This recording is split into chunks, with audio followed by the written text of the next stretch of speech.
इस वीडियो के एंड में एक गिव अवे है, तो आपसे अनुरोध है कि इस वीडियो को अंत तक देखें। नमस्कार दोस्तों, स्वागत है आपका हमारे चैनल में। आज की एक कहानी हमारे एक व्यूअर ने हमें भेजी है। मेरी पोस्टिंग आर्मी के बेस कैंप सियाचिन में थी। वहाँ पर मैं करीबन 2 साल से काम कर रहा हूँ। मेरे साथ में मेरे 2 दोस्त अभिनव और दिलजीत भी काम करता है। हमारी दोस्ती काफ़ी लंबे समय से थी। एक दिन जब हम वहाँ पर काम कर रहे थे, हमारे पास में एक लेटर आया। उस लेटर में लिखा था कि हमारी पोस्टिंग भोपाल में हो गई है। उस लेटर के अंदर मेरा, अभिनव का और दिलजीत का भी नाम था। इन दोनों का नाम देखकर मैं काफ़ी खुश हो गया, क्योंकि हम तीनों काफ़ी लंबे अरसे से दोस्त थे। लेटर में 5 दिन बाद की जॉइनिंग डेट थी। हम तीनों ने हमारा सामान पैक करा और निर्धारित दिन पर स्टेशन के लिए रवाना हो गए। जब हम ट्रेन में बैठे थे, हम तीनों बात कर रहे थे कि भोपाल काफ़ी अच्छी जगह है और वहाँ पर काम भी थोड़ा कम रहेगा। हम तीनों काफ़ी खुश थे। ट्रेन का लंबा सफ़र तय करने के बाद हम भोपाल जंक्शन पहुँच गए। वहाँ पर एक सिपाही स्टेशन पर हमें लेने आ गया। वह हमें भोपाल से 20 किलोमीटर दूर, जहाँ हमारा बेस कैंप था, वहाँ जीप में ले जा रहा था। मैं रास्ते में भोपाल की वादियाँ देख रहा था और मौसम भी काफ़ी सुहाना हो रहा था। जब हम वहाँ पहुँचने वाले थे, तब मैंने रास्ते में सिपाही से पूछा कि हम वहाँ कितने लोगों की टीम रहेगी। उसने मुस्कुराया और कहा कि मैं और आप तीनों के सिवा वहाँ कोई नहीं रहेगा। इसका कारण ये है कि वो बेस कैंप अभी नया बन रहा है और वहाँ पर नए ऑफिसरों की नियुक्ति की ज़रूरत थी, इसलिए गवर्नमेंट ने आपको चुना। हम बात करते करते उस कैंप में पहुँच गए। जब मैंने उस कैंप में देखा, वहाँ सब खाली था। वहाँ हम 4 लोगों के सिवा और कोई नहीं था। उस कैंप से 10 मीटर दूर एक कमरा बना हुआ था। वह कमरा देखने में ऐसा लग रहा था कि वो कई सालों से बंद है। काफ़ी झरझर कमरा था वो। उस पर एक लोहे का गेट था जो काफ़ी जंग खा चुका था और काफ़ी अलग दृश्य था उस कमरे का। हम वहाँ पर शाम को 5 बजे पहुँचे थे और हमें सबसे पहले शाम के खाने की व्यवस्था करनी थी। चूँकि वहाँ पर हम 4 ही लोग थे, तो खाने बनाने वाला कोई नहीं था। तो वो सिपाही खाने का सामान लेकर आया। और चूँकि हमें आर्मी में सिखाया गया था कि जब हम मुश्किल में फंस जाते हैं तो हमें सारी व्यवस्था खुद ही देखनी पड़ती है, हम खाना बनाने में जुट गए। करीबन 1 घंटे में वह सामान लेके आ गया और खाना बनाते बनाते हमें रात की 8 बज गई। हमने खाना खाया और अभिनव ने मुझसे कहा कि ये जगह थोड़ी ठंडी लग रही है, हमें आग जला लेनी चाहिए। अभिनव की बात सुनकर दिलजीत भी इस बात पर बोला कि हाँ, हमें कर लेना चाहिए। हमने सिपाही से कहा कि आप लकड़ियाँ ले आओ, हम आग जलाने का बंदोबस्त कर लेंगे।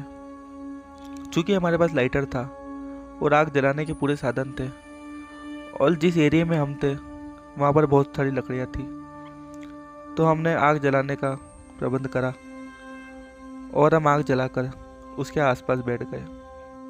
मैंने उस सिपाही से पूछा कि आप यह कितने साल से हो? तो उसने कहा कि 1 साल पहले गवर्नमेंट ने आर्मी को ये जगह असाइन की थी। उसके बाद से ही यहाँ की देखभाल के लिए मुझे यहाँ की नौकरी मिल गई और मैं करीबन 1 साल से यहाँ पर हूँ। सारा खाना पीना मैं ही देखता हूँ और यहाँ की पूरी देखभाल भी मैं ही करता हूँ। फिर जैसे जैसे बात हो रही थी, मैंने उस कमरे की बात का जिक्र निकाला। मैंने उससे पूछा कि वो कमरा इतने सालों से बंद क्यों है। उसने मुझसे कहा कि 1 साल पहले ये जगह पूरी बंजर थी और इस कमरे में एक औरत रहती थी। उसकी उम्र करीबन 60 साल की थी और वो ही अपना खाना और सब कुछ देखती थी। उस औरत के आगे पीछे कोई भी नहीं था, लेकिन अचानक ही वो औरत गायब हो गई। किसी को समझ नहीं आया कि वो औरत कहाँ गई है और ना किसी ने ये बात जानने की कोशिश की। ये बात सुनने के बाद में अभिनव थोड़ा भयभीत हो गया, क्योंकि उसने कभी ऐसी बातें नहीं सुनी थी और वहाँ पर सिर्फ हम 4 लोग ही थे तो हम भी थोड़े से डर गए थे। धीरे धीरे आग धीमी होती जा रही थी और हमारी नींद भी बढ़ती जा रही थी। चूँकि हम काफ़ी लंबा सफ़र करके आए थे, हम काफ़ी थके हुए थे। तो वो सिपाही जिसका नाम रामपाल था, उसने बिस्तर की व्यवस्था करी और आग जहाँ जल रही थी उसके पास ही हम हमारा बिस्तर लगा के सो गए। रात 1-2 बजे के आसपास मुझे थोड़ी सी हलचल की आवाज़ आई। क्योंकि हम जहाँ सो रहे थे वहाँ पर सिर्फ पत्तियाँ ही थी। मुझे ऐसा लगा कि उन पर पैर रख के कोई चल रहा है। क्योंकि हम आर्मी वालों को सिखाया जाता है कि हमेशा चौकन्ने रहना। तो मैं ये सुनकर एकदम से उठ गया।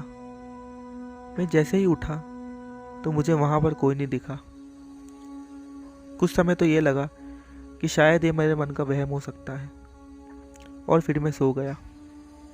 सोने के कुछ समय के बाद मुझे वो आवाज़ वापस से आई।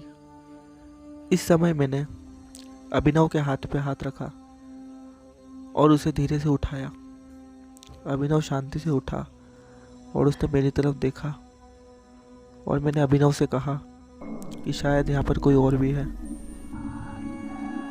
फिर हमने दिलजीत को भी उठाया और रामपाल जो कि सिपाही था वहाँ सो रहा था, उसे उठाकर हम चारों उठ गए और आसपास तलाश करने लगे कि यहाँ पर कौन है। रामपाल ने कहा कि सर शायद कोई जानवर हो सकता है जो बार बार यहाँ से निकल रहा हो।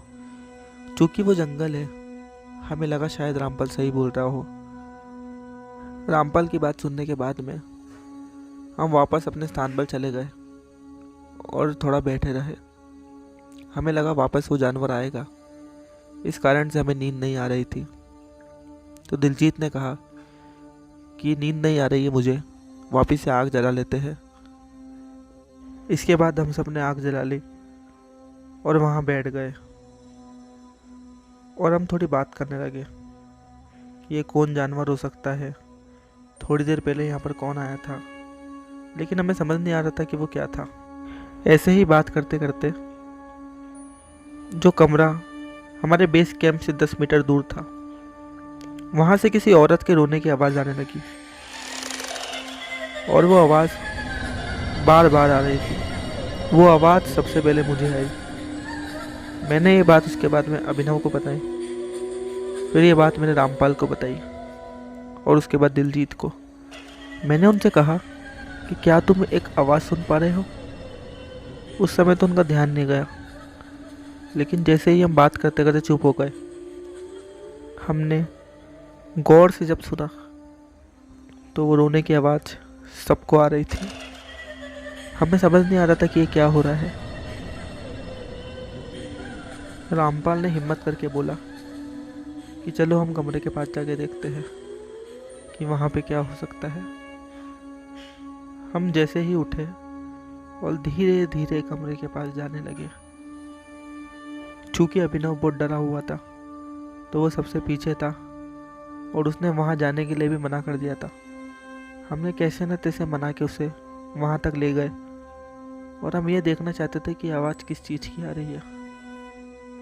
जैसा मैंने पहले बताया था कि वह कमरा काफ़ी बंद और झंझड़ है। हमें समझ नहीं आ रहा था कि इसके अंदर कोई कैसे जा सकता है, और अंदर जाके कोई रो भी रहा था।